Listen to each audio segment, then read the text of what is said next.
Este es un mensaje del pastor Darren Roberts, traducido y predicado para todos aquellos que hablan en español, desatando la verdad del Evangelio de Jesucristo a un mundo perdido para la gloria de Dios.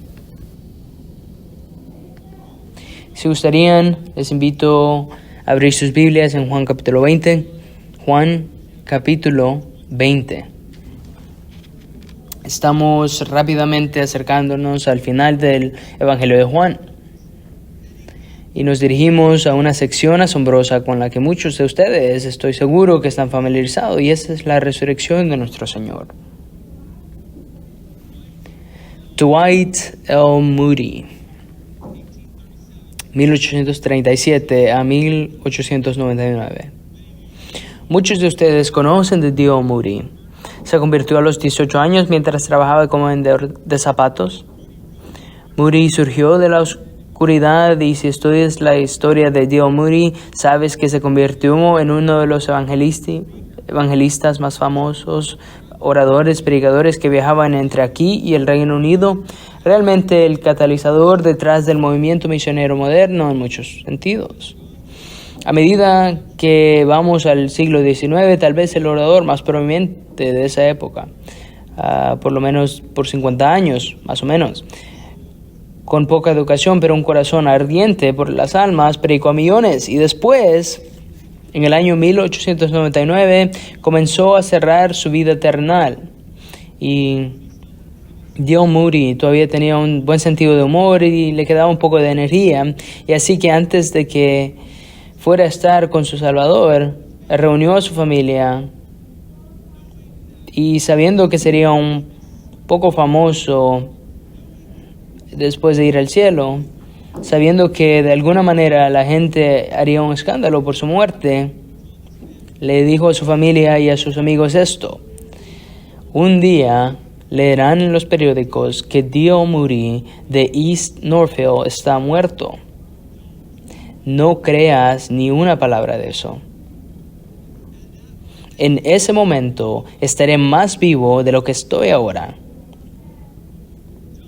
¿No crees ni una palabra de eso? No creas ni una palabra de eso. ¿Qué estaba en el corazón de D.L. Moody que lo llevó a decir una declaración tan definitiva de su certeza, de su seguridad, de su propia resurrección? D.L. Moody creía en una resurrección corporal real de un Salvador resucitado, Jesucristo. Amados, hay algo acerca de la resurrección que debe ir más allá de los hechos para nosotros. Tiene que ir más allá de la teoría. No puede ser que seamos el tipo de personas que puedan decir: oh sí, creo que Jesús murió por mis pecados y resucitó, y después seguimos con nuestras vidas. Lo que atrapa a los hombres como D.L. Moody y te debe atrapar a ti y a mí es que Jesús está realmente vivo en este momento. Verás, la totalidad de todo lo que tú y yo creemos sobre la vida cristiana depende en el hecho que el sepulcro está vacío. No hay ninguna afirmación que Cristo haga, no hay ninguna promesa que confiemos, no hay certeza de la crucifixión, de la expiación, de nuestra justicia. Literalmente no hay nada que puedas creer acerca de las buenas nuevas del Evangelio que no sería absolutamente inútil si Cristo todavía estuviera muerto. Nuestras creencias requieren un enfoque histórico, confiable, digno de confianza, no solo asentimiento intelectual, sino adoración de un Salvador resucitado. Y escucha, si Jesús está vivo, eso cambia todo. No vives tu vida ante un Salvador muerto, vives tu vida ante uno vivo. No vives tu vida como si Jesús todavía estuviera en el sepulcro, ya lo ha conquistado. En realidad, Pablo lo dice en Corintios: escuchen, si Cristo no resucitó entre los muertos, la predicación es vana. Si Cristo no está vivo en este momento, nos vamos a la casa y cerremos nuestra Biblia porque la predicación no tiene valor. Pablo dice: si Cristo no ha resucitado, tu fe no vale nada, todavía estás en tu pecado. Amados, estamos llegando al relato de la resurrección, y cuando llegamos al relato de la resurrección, no se supone que solo es un momento histórico para los creyentes y que ensayemos eso. No, tiene que ser un momento de adoración, de reverencia, apreciación que nuestro Salvador vive. ¿Sabías que si fueras a estudiar el libro de Hechos y miraras 11 o 12 de los sermones más destacados, ¿sabes cuál es la característica de la predicación de los apóstoles en el libro de Hechos? ¿Sabes lo que predicaron tal vez más? La resurrección. A veces predicamos solo la crucifixión, pero escucha, si no resucitó y conquistó la muerte, no hay seguridad, no hay certeza, no hemos sido entregados. Él lo selló en la resurrección y aseguró que tendríamos la victoria sobre la muerte. Solo te mostraré unos ejemplos, no en los comentarios de Hechos. Hechos 2, Pedro, Dios lo resucitó. Hechos 3, Pedro otra vez.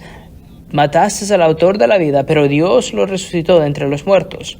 Pedro en Hechos 4 y otros apóstoles ante el Sanedrín. Estábamos proclamando a Jesús, la resurrección de entre los muertos. En Hechos 4, con gran poder, los apóstoles estaban dando testimonio de la resurrección del Señor Jesucristo. Cornelio, en Hechos 10, Dios lo resucitó al tercer día y lo hizo visible. Hechos 13, Dios lo resucitó de entre los muertos. Hechos 17, fijó un día levantándolo de entre los muertos. Hechos 23, Pablo en el juicio 3 veces diferentes dice, estoy en juicio por una declaración, la resurrección.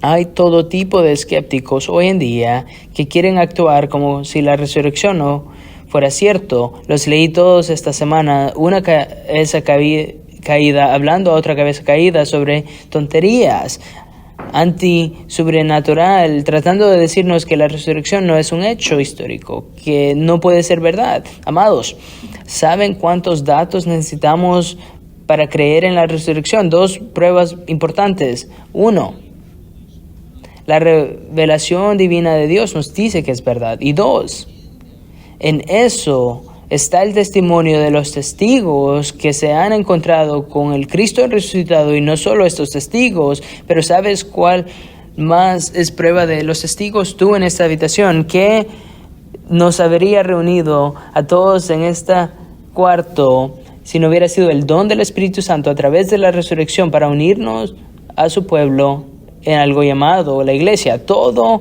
lo que confiamos, cada prueba que tenemos es en tu poder de nuestros corazones y los hechos históricos de la resurrección. Déjame preguntarte, ¿crees que Jesús está realmente vivo? Y quiero decirte, tal vez me dirías sí, no, pero verdaderamente, realmente, en lo más profundo de tu corazón, en tus entrañas, en tu fe, en todo lo que está dentro de ti, estás en un lugar donde puedes decir absolutamente con certeza y seguridad y certeza que Jesús está vivo en este momento. No solo tenía que morir, sino que tenía que resucitar y está vivo ahora. En este momento el Señor resucitado corporalmente está con su Padre. ¿Crees eso? Leí sobre un pastor inconformista, pastor congregacional británico, R. W. Dell, líder distinguido, predicador desde mucho tiempo, décadas después de su ministerio. Escribe en su autobiografía que se había convertido casi clínico sobre la resurrección. Había llegado a un punto donde casi se había vacunado de su importancia porque lo había escuchado muchas veces. Jesús en la resurrección, Jesús en la resurrección. Y no estoy seguro si está diciendo que aquí fue salvo o tuvo que despertar espiritualmente, pero después de muchas décadas en su autobiografía predicó sobre la resurrección y sucedió en su propia experiencia. Dijo, Cristo está vivo. Me dije a mí mismo, Cristo está vivo. Y hice una pausa y me dije, Cristo está vivo. Y después dije, vivo. ¿Puede ser eso verdad? Viviendo tan real como yo en este momento, me levanté y comencé a caminar. Me repetí a mí mismo, Cristo está vivo, Cristo está vivo. Fue para mí como un nuevo descubrimiento. Pensé que en todo el tiempo había creído, pero no fue hasta ese momento donde estaba realmente seguro. Entonces dije, mi pueblo lo tiene que saber, lo predicaré una y otra vez, y para que ellos también crean que Cristo también está vivo. Amados, Ese es un pastor, después de décadas en las Escrituras, se había vuelto complaciente y casi daba por sentado el relato histórico de la resurrección. No debemos ser así, no tienes que ser así. No puedes ser cristiano y no creer en la resurrección. Así que ahora nos lleva a nuestro pasaje.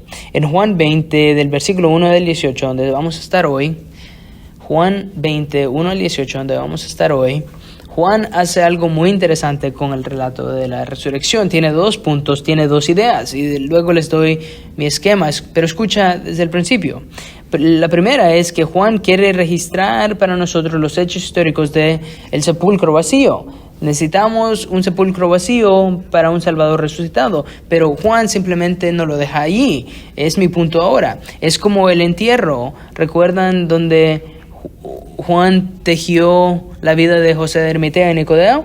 Bueno, en el relato del sepulcro vacío, en el 1 del 18, Juan entreteje 3 respuestas de testigos oculares del sepulcro vacío. Realmente 3 adoradores corporales con diferentes acciones sobre la resurrección. Y este es el contorno. 3 adoradores llegan al sepulcro vacío y todos son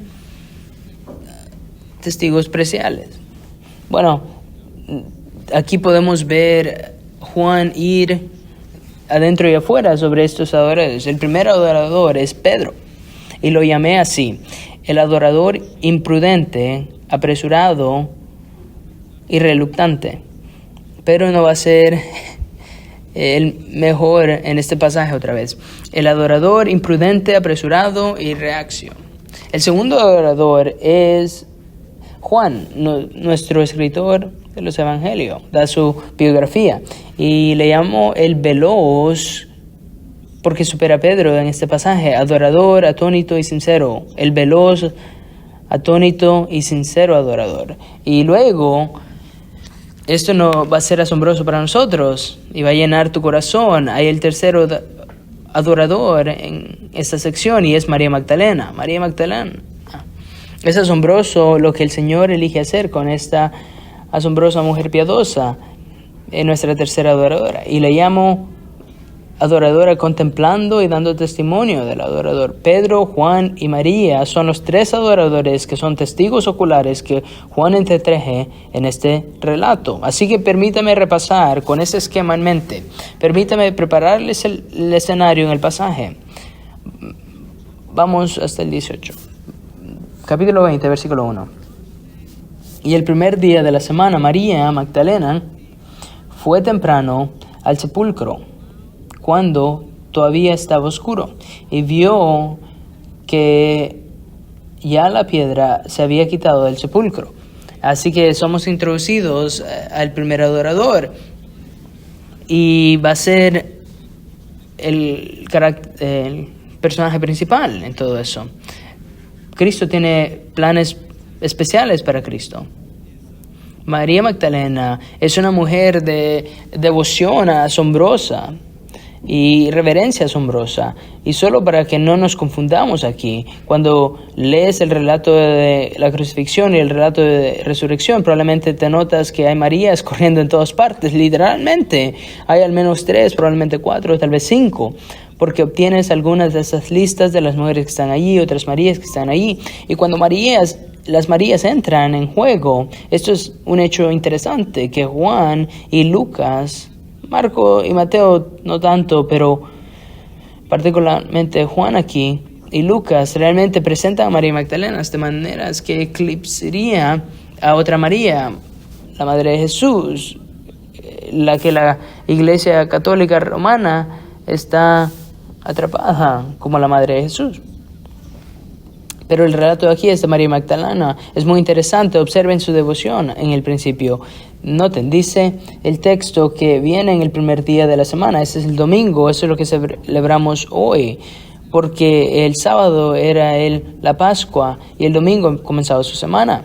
Así que el domingo era el primer día de la semana. Y lo que es interesante es que estamos ahora en el domingo de resurrección. Cristo ha sido crucificado el viernes, estaba en el sepulcro esa noche, el sepulcro el sábado y ahora el domingo. Y eso, por cierto, es muy significativo teológicamente. Si te preguntas por qué la iglesia se reúne los domingos, por qué el Nuevo Testamento llama al domingo el día del Señor, es porque nos reunimos en el día de resurrección. La iglesia no se reúne en el sábado, sino en el primer día de la semana, el domingo. Es por eso siempre que me resulta extraño cuando las iglesias se reúnen pragmáticamente los sábados. Eso era otro día, nos reunimos en el día del Señor. Pero eso es para otro sermón. Noten, viene el primer día de la semana y noten el tiempo. Llega en la mañana, temprano al sepulcro, cuando todavía estaba oscuro, y vio que ya la piedra había sido quitada del sepulcro. E imagínense por un momento, María Magdalena, ella estaba en la cruz, ella vio la crucifixión de su Señor, pasó el sábado deprimida, de luto, llorando y triste, y cuando llega el domingo por la mañana no puede soportarlo más. Todos los demás parecen estar en la cama, pero mientras aún está oscuro, antes que salga el sol, María va al sepulcro. ¿Qué hace María? Ella va a adorar. María probablemente le iba a pedir a los soldados que retiraran la gran piedra. Recuerden, era el sepulcro de José de Arimatea. Las piedras eran enormes, talladas al sepulcro, y ponían muchos hombres para girarla y mover esta piedra muy grande. Y María venía a traer algunas especies, algunas fragancias, y todo lo que quería era cuidar el cuerpo de su Señor. Su Salvador había muerto, su Señor había ido, ella sabía que todavía lo amaba, ella creía absolutamente en Él, y mientras todos estaban en pánico, temerosos, descansando, ella viene. Ahora, otros evangelios muestran que varias mujeres vienen, pero Juan parece indicar que quiere centrarse en la persona que tuvo la adoración más sincera, y cuando vino sola. Y noten, cuando ella llegó al sepulcro, vio que la piedra había sido quitada del sepulcro. ¿Y qué hace María? María no se detiene a investigar porque está en pánico. De esto se trata. Habían momentos en los que los criminales, los ladrones, acudían a sepulcros de los ricos. Así que José de Arimatea era un hombre de gran riqueza. Venían los criminales y quitaban estas piedras y llevaban los objetos de las personas. Así que ella se preguntaba, vinieron y se fueron y llevaron cosas del cuerpo de mi Señor, o peor, podría pensar que si eran los romanos o los judíos que habían llevado y tomado su cuerpo y lo iban a esparcir alrededor de Jerusalén y convertirlo en un espectáculo. María era una mujer devota, pero simplemente comienza a correr. Noten, versículo 2, está en pánico, su vida agravada de dolor. Versículo 2 dice, entonces corrió y fue, y noten, a nuestros segundos adoradores, Simón Pedro y al otro discípulo a quien Jesús amaba. Y por así, ese es Juan, hablaré más de eso después, y dijo a ellos, se han llevado al Señor del sepulcro y no sabemos dónde le han puesto. Ella dice, alguien ha tomado su cuerpo, alguien ha hecho algo a nuestro Señor, tenemos que tomar acción. Interesantemente, en otros evangelios, los discípulos en diferentes momentos están juntos, pero Juan se enfoca a los dos que parecen dar un paso adelante con mayor sinceridad. Así que Pedro no va a estar en un mejor momento en un momento, pero al menos podríamos darle crédito por el hecho de que se preguntó. Y María vino y dijo, el cuerpo de Jesús se ha ido, y empiezan a correr, y de hecho todos empiezan a correr en este pasaje. Ella corre en el versículo 2 y después en el versículo 3, ellos van al sepulcro y corren. ¿Por qué incluye Juan todo este caos?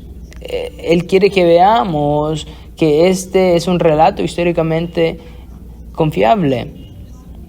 Y cuando las personas que amaban a Jesús se enteraron que se había desaparecido, comenzaron a correr por todas partes. Estaban en pánico, nerviosos, preocupados, agobiados. Primero mataron a nuestro Señor y ahora han llevado su cuerpo. Pasión, emoción. Juan quiere que sintamos el relato histórico, quiere que lo experimentemos, lo que habría significado estar allí con ellos y correr en todos lados. Pánico, preocupa.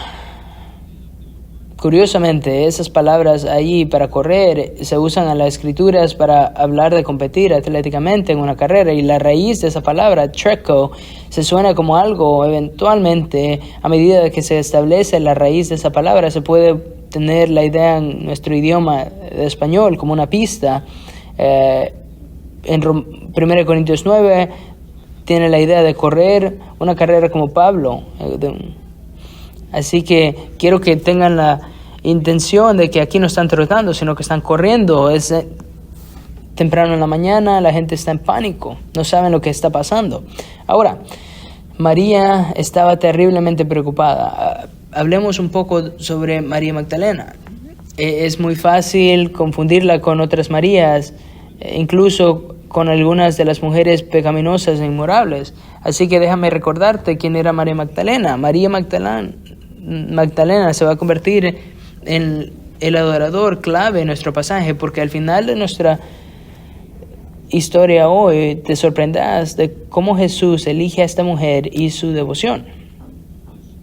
¿Quién era ella? Bueno, Magdala era la costa occidental del mar de Galilea y era la ciudad en la que ella era de un pequeño pueblo de pescador, y Juan en nuestro evangelio ni siquiera menciona realmente. Lucas realmente la presenta y Juan asume que sabemos de ella, y eso es asombroso en el misterio y asombroso de Dios. ¿Quién en Lucas 8? María Magdalena, una mujer de que había salido 7 demonios. Esta era una mujer poseída por Satanás, una mujer influenciada demoníacamente. Si tú y yo estuviéramos escribiendo las escrituras, probablemente no estaríamos presentando a la resurrección una mujer anteriormente poseída por demonios.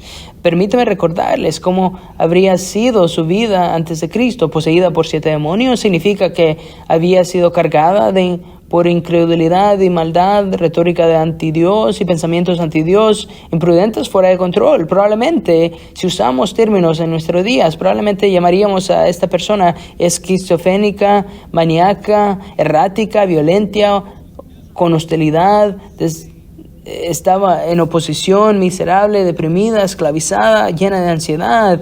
Era alejada de la sociedad, rechazada por todos, y no sabemos, pero probablemente, como muchas personas poseídas por demonios, es posible que fue a una vida de maldad, y después el Señor Jesús se aparece, expulsa a sus demonios, y ¿qué hace inmediatamente? Comienza a seguirlo y adorarlo.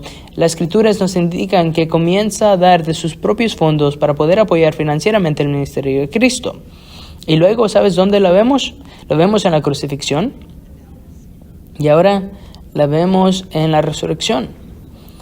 ¿Sabes? Hay una lección en eso, una lección secundaria. La escritura no define a esta mujer por su pasado. Ella se define por su adoración actual. Su devoción a su Señor es lo que lo define, su devoción presente. Y si tú y yo estuviéramos escribiendo las escrituras, no habríamos incluido a una mujer anteriormente poseída por demonios, maníaca, errática, deprimida, impía, en un momento que Jesús hablara sus primeras palabras. Asombroso. La maravilla de la redención. Así que ella va, le notifica a los otros hombres, a los otros adoradores. Noten, versículo 2 dice: entonces corrió y fue a Simón Pedro y al otro discípulo que Jesús amaba, y les dijo: se han llevado a nuestro Señor. Y noten 3 y 4, notemos quién está aquí. Juan está aquí. Dice, versículo 3, salieron pues Pedro y el otro discípulo e iban al sepulcro. Los dos corrían juntos. Hay que detenernos ahí por un momento. ¿Qué es el estado de Pedro aquí? Porque los dos van a... ¿cuál es el estado de Juan? Porque los dos van a ser mencionados como adoradores. Bueno, ¿ha estado haciendo bien Pedro en este momento? No, muy malo. No creo que Pedro pudo haber tenido una peor semana de la Pascua, de no creer al Señor, murmurar con el Señor, confrontar a Jesús por sus afirmaciones y después vivir con incredulidad y rechazar a Cristo, y luego algo peor, después de que Judas lo traiciona, Pedro se convierte en el traicionador y Pedro se queda detrás de Cristo y lo niega 3 veces, y después de la crucifixión estaba bajando y bajando y bajando mucho más Pedro. Y noten lo que dice en el capítulo 2, dice: el discípulo a quien Jesús amaba. ¿Qué significa esto? Él dice esto: no puedo creer que el Señor me ama. Recuerda, Juan está en la traición, está en la cruz y ahora está listo para estar en el sepulcro vacío. Y esto es importante porque vas a ver las escrituras, Juan, hacer un contraste con Pedro y Juan en su adoración y su testimonio y relatos de testigos oculares. Así que este no es orgullo de Juan, pero está presentando su vida contra Pedro en este momento. Juan es un joven creyente y también Pedro es un joven creyente, pero Juan es un joven más creyente. Pero Juan es mucho más maduro que Pedro en este momento. María Magdalena se mostrará más madura que estos hombres. Noten lo que dice. Salieron pues Pedro y el otro discípulo, iban al sepulcro. Tiene la idea de que iban caminando y después comienzan a caminar más rápido. Versículo 4 dice que empiezan a correr, pero el otro discípulo, los dos corrían, pero el otro discípulo corrió más aprisa que Pedro. Déjame leértelo una vez más. Este es el resumen. Juan en su propio autorresumen dice: Pedro y yo estábamos corriendo y yo les gané. Si Pedro dice algo, le dice: te gané, el Señor quería que lo pusiera en la escritura y tú perdiste. Pedro se está preguntando, tal vez es algo importante de mencionarlo. Bueno, y en realidad sí lo es, porque no solo es un detalle histórico que Juan se jacta, sino que habla de estos hombres como testigos oculares, aporta claridad, aporta viveza a la resurrección, vividad. Pero eso también es teológico. Recuerda mi esquema: 3 adoradores. Pedro es imprudente, reacio y apresurado. Juan es rápido, atónito y sincero. Ahora, manténlo en tu mente. Y ahora miren lo que sucede. Lean 4 y 5 juntos. Los dos corren juntos, pero el otro discípulo corrió más aprisa que Pedro y llegó primero al sepulcro.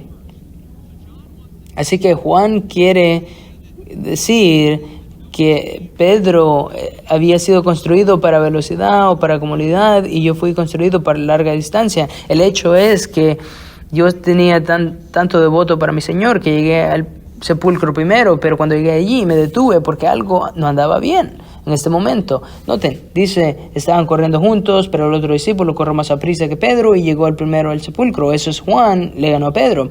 Versículo 5. E inclinándose para mirar adentro, vio las envolturas de lino puesta ahí, pero no entró. La idea es esta: Juan dejó cansado, con aliento, y después empieza a entrar y mira que algo no está bien con las envolturas donde Cristo ahí estaba.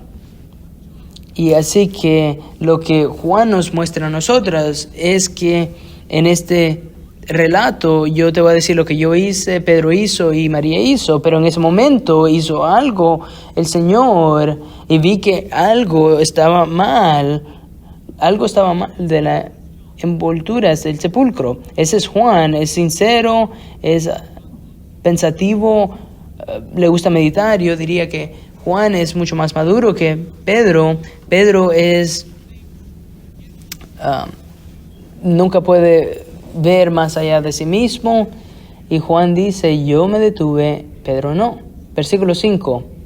Y deteniéndose y mirando adentro, vio las envolturas de linos ahí y no entró. Versículo 6. Entonces llegó también Simón Pedro tras él, diciendo que está llegando, estoy aquí. Juan se ha detenido. Pedro debería haber sido esto. ¿Por qué te detuviste? Pero no, Pedro entró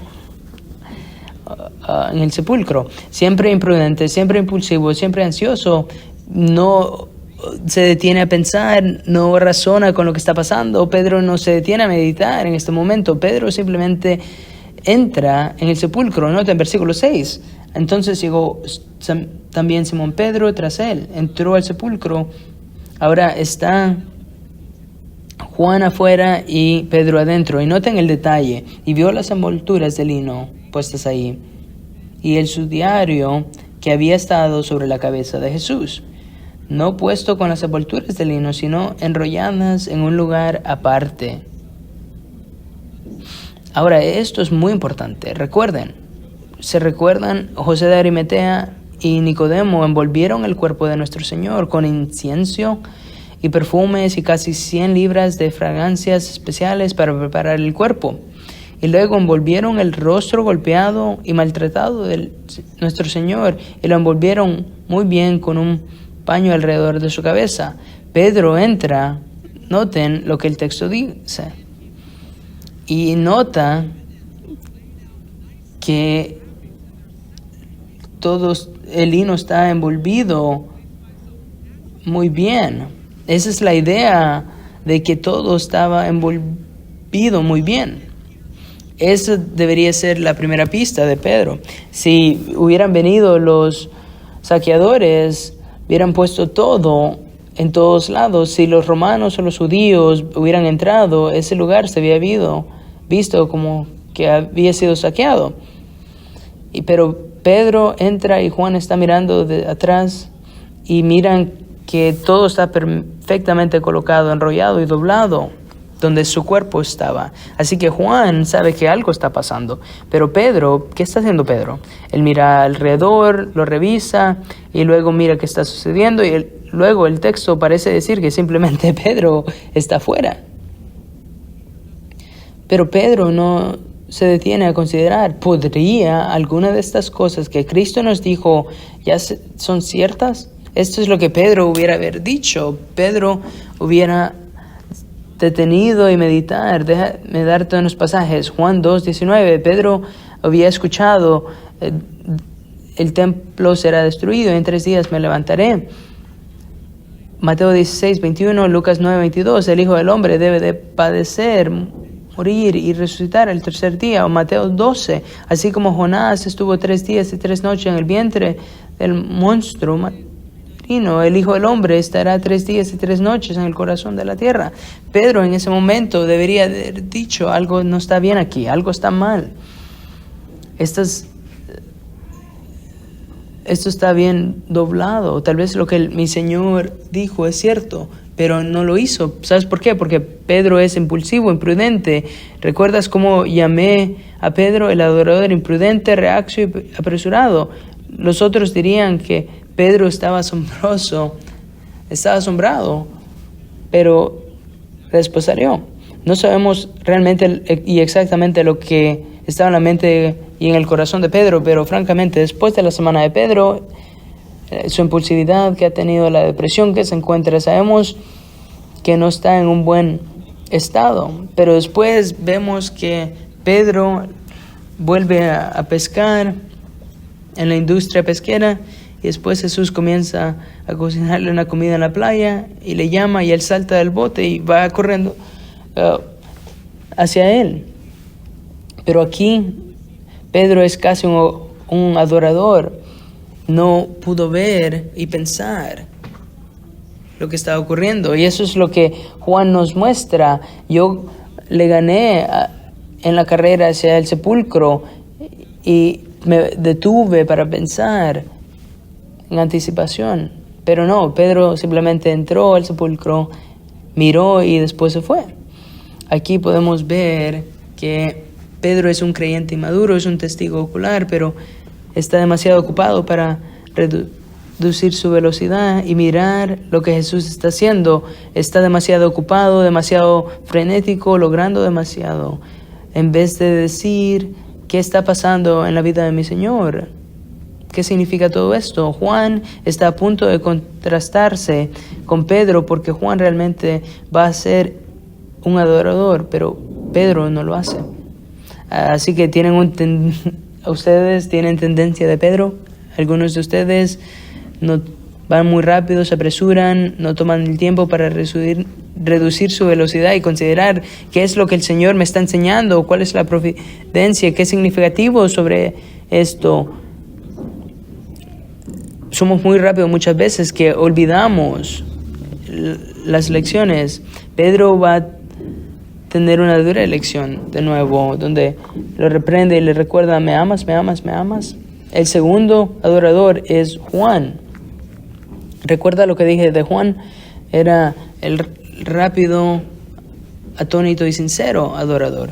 Noten, versículo 8. Entonces, el otro discípulo, el que había llegado primero al sepulcro y vio y creyó. Hay que detenernos ahí. Juan lo describe ahí. Pedro corrió adentro y salió rápido. Pero yo caminé y vi el lino envolvido de nuestro Señor. Lo vi que estaba doblado perfectamente. Y vi que el sepulcro estaba vacío. Y el texto indica, noten lo que dice en el versículo 8. Él vio y creyó. Eso es lenguaje de ojos de fe. Juan en ese momento creyó en la resurrección. Juan no conocía todos los detalles. Juan no conocía el significativo del Antiguo Testamento. Pero Juan sabía que esta escena no habla de robo, esta escena no habla de saqueo o espectáculo de los judíos. Esta escena habla de que mi Señor ha resucitado. No entiende todos los detalles, pero es un adorador sincero. De hecho, incluso da un pequeño testimonio personal sobre los antecedentes. No había habido todo, pero vi que el Cristo había resucitado. Nota en versículo 9, porque todavía no habían entendido la Escritura que Jesús debía resucitar de entre los muertos. ¿Qué significa eso? Juan creyó, pero no había conectado todos los puntos teológicos. Dice, mi Señor tiene que haber resucitado, pero no había conectado de todo lo que la Escritura habla. Así que Juan, regresándose, dice, no lo sabíamos todo, pero en mi corazón yo creía con la información que teníamos. Así que Juan es un adorador rápido, atónito y sincero. Lo vio, se inclinó, lo miró, lo adoró. Ahora, esos son dos adoradores, amados. Ese es Pedro y Juan. Ahora volvamos a nuestro tercer adorador. Realmente se convierte en la estrella del pasaje. Tercer adorador, María Magdalena. La llamé, recuerden, la quebrantada, contemplando y dando testimonio. Noten el texto, lo que dice en el versículo 10. Los discípulos entonces se fueron de nuevo a sus casas. Esto es lo que yo pensé. Estos no son realmente caballeros. Quiero decir, pasan corriendo junto a ella, salen corriendo, regresan corriendo y ni siquiera hablan con María. No sé qué pasó, no sé cómo se vieron en el camino, pero básicamente regresan todavía tratando de resolver todo. Y camina hacia arriba María Magdalena, la ex muchacha poseída por demonios, impía, malvada, que es nueva en Cristo, que ha nacido de nuevo. Y llega al sepulcro vacío. El adorador quebrantado, contemplando y dando testimonio. Déjame decirte, en estos 10 minutos o más que tengo, es difícil no estar llorando y sentir escalofríos cuando piensas la preciosidad de nuestro Señor y el valor que Él puso en el corazón devocional de esta mujer, que Jesús eligió decir sus primeras palabras, mostrarse por primera vez y tener su primera interacción, no con los discípulos, no con Juan, no con Pedro, sino con María Magdalena. Culturalmente, socialmente, en este tiempo, eso habría sido escandaloso por el valor que Jesús había mostrado a esta mujer maravillosa y piadosa. J.C. Ryle dice que Juan presenta a esta mujer porque todas las mujeres en el Nuevo Testamento, ella era quizás la más piadosa, sino una de ellas. Esto es asombroso. Así que los discípulos en el versículo 10 salen, pero María es contrastada con Pedro y Juan. Pedro y Juan se van y Juan dice, yo me fui, y Pedro se fue, pero María se quedó. Vino con un corazón recto para adorar, totalmente comprometida, pero María estaba de pie fuera de la tumba, del sepulcro, llorando. Y noten, se duplica estas palabras, mientras lloraba. No tienes que pensar que ella solo está llorando unas lágrimas pequeñas. No, ella está con lágrimas profundas.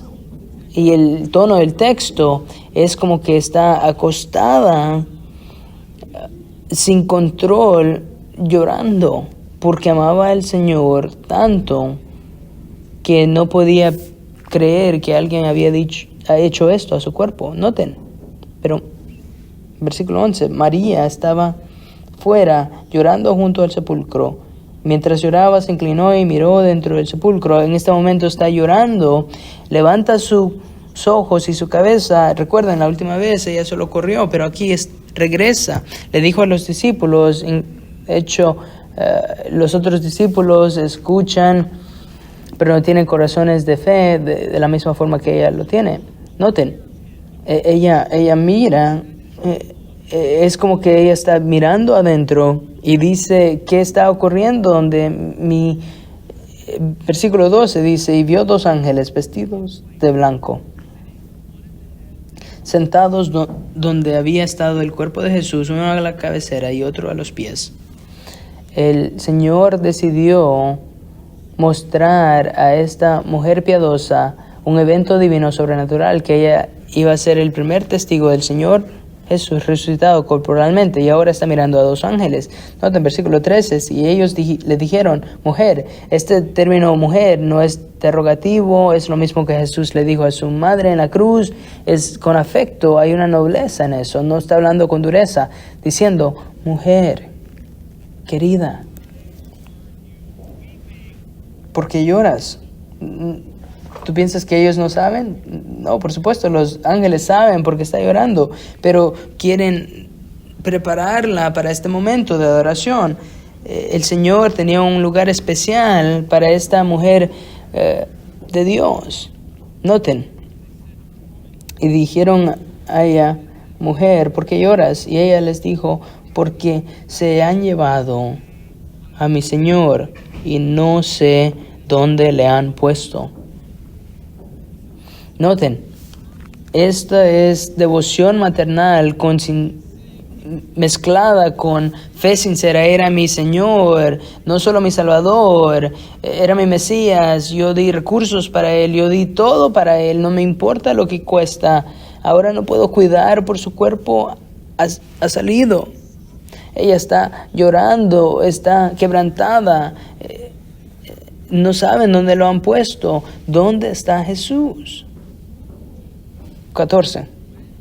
Al decir esto, es posible que escuchó un sonido. El texto dice que se dio vuelta. No sé si escuchó un arrastrar. Simplemente algunas veces experimentas que alguien está atrás de ti, pero está encerrada en este milagro divino, majestuoso, mirando a los ángeles, y después se da vuelta. Versículo 14 dice, al decir esto, se volvió y vio a Jesús que estaba ahí, pero no sabía que era Jesús. ¿Qué significa eso? Jesús no le había permitido todavía comprender esta realidad. Había visto a los ángeles, se da vuelta y mira a Jesús, pero todavía no se ha hecho realidad.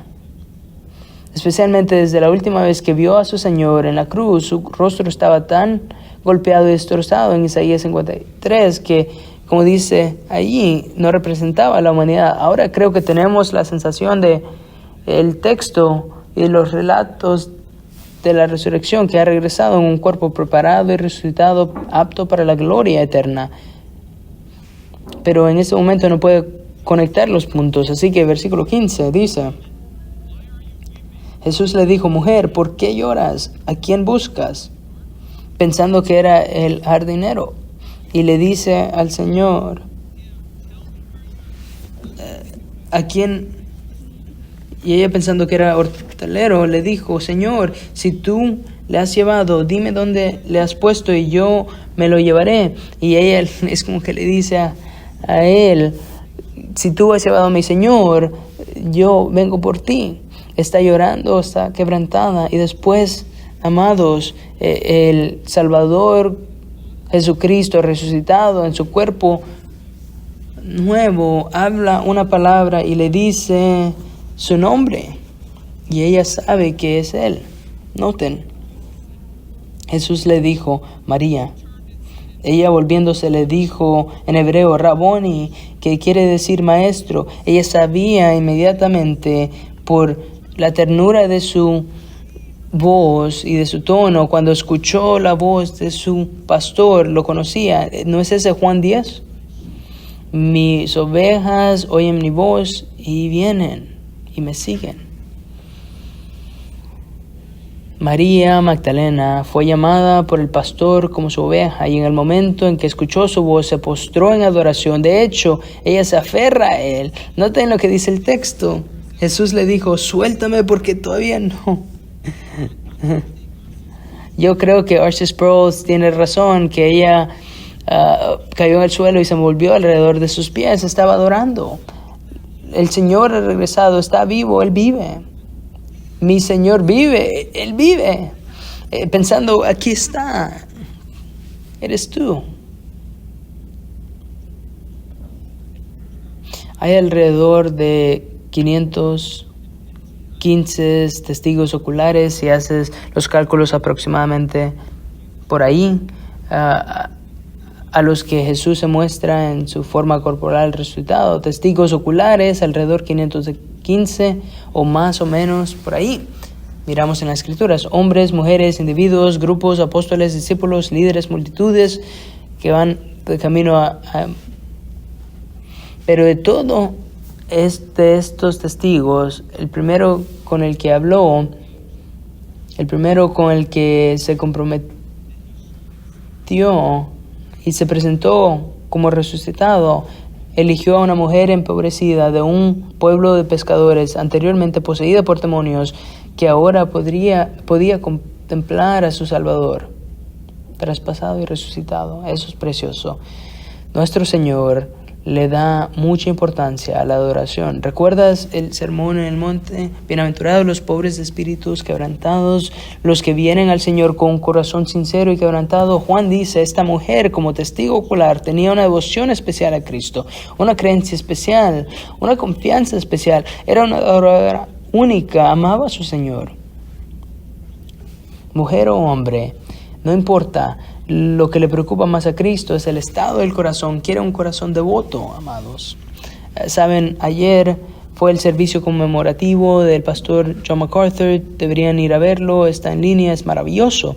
Pero cuando escuches los testimonios y los tributos del pastor John MacArthur, debes escuchar atentamente, porque todos siguen diciendo lo mismo sobre él: amaba a su Señor. ¿Cómo se mantuvo fiel? Amaba a su Señor, Salvador.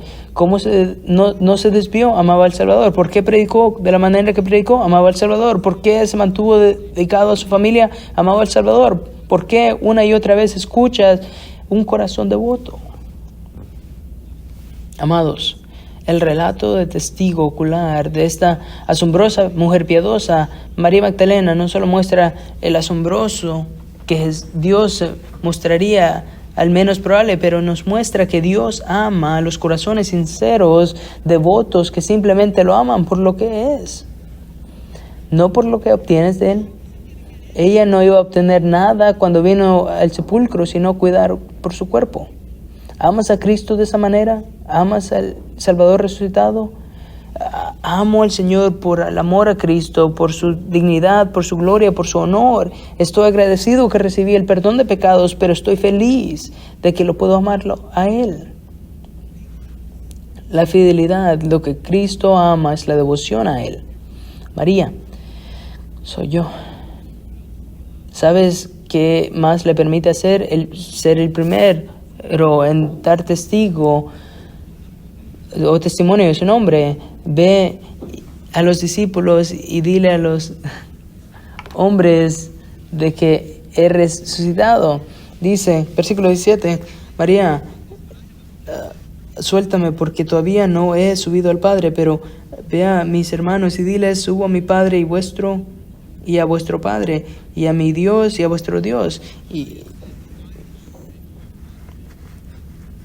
subo a mi Padre y vuestro Padre. María, ve a decirles que ellos tienen unión conmigo y mi Padre es su Padre y ellos son mis hermanos y su Padre es mi Padre y yo voy a ascender al cielo como les dije. Ve a decirles que tengo vida. Noten 18. María Magdalena fue y anunció a los discípulos, he visto al Señor y Él vive, el Salvador vive, está con vida. Yo lo he visto, Él llamó mi nombre, Él habló conmigo y les digo a todos ustedes como real que me miran a mí, así está Jesús, está con vida. Y después les dijo las cosas que le dijo a ella. Amados, ¿creen en Jesús de esa forma? ¿Dónde está Jesús en este momento? Las Escrituras nos dicen que está sentado a la diestra del Padre, intercediendo por ti y por mí, está muy vivo. La Escritura dicen que Él vive dentro de nosotros, Él habita en nuestros corazones.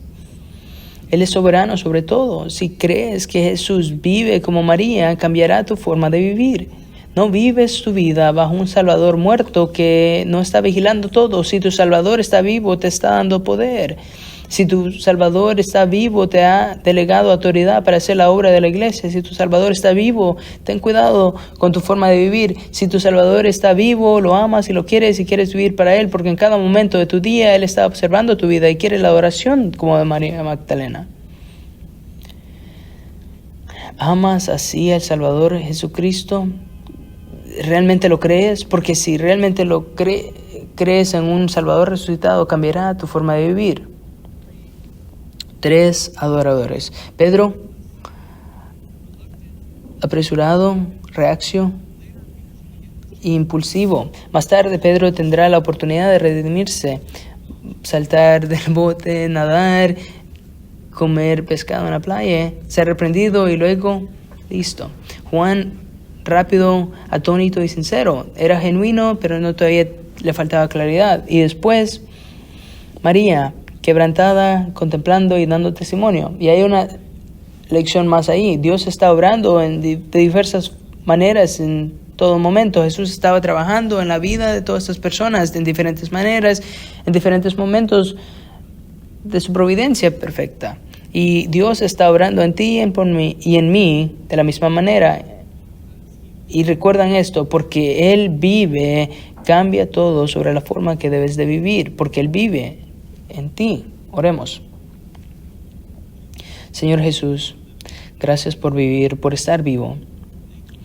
Gracias por la ternura con la que cuidaste a María. Gracias por la misericordia con la que tratarás a Pedro y a Juan en los próximos días. Gracias, Señor Jesús, porque tú vives, podemos afrontar el mañana. Porque tú vives, tenemos el poder para vivir vidas resucitadas. Porque vives, podemos decir como D.L. Moody, incluso cuando morimos, no lo creas, estaremos muy vivos. Señor, si hay alguien aquí que no ha puesto completamente su fe en un Salvador crucificado y resucitado, podrías encender su corazón, despertar sus pasiones, ayudarlos a ver que deben de creer que Él murió por ellos y resucitó. Cualquier escéptico en este cuarto aplaza su incredulidad, despierta su corazón a una devoción por ti. Queremos vivir vidas dedicadas a ti, Jesús, porque vives. Amén. Para más información sobre esta enseñanza y otros recursos, puede dirigirse a nuestro sitio web cbckaty.org o acercarse a la mesa de recursos en español al final de nuestro servicio.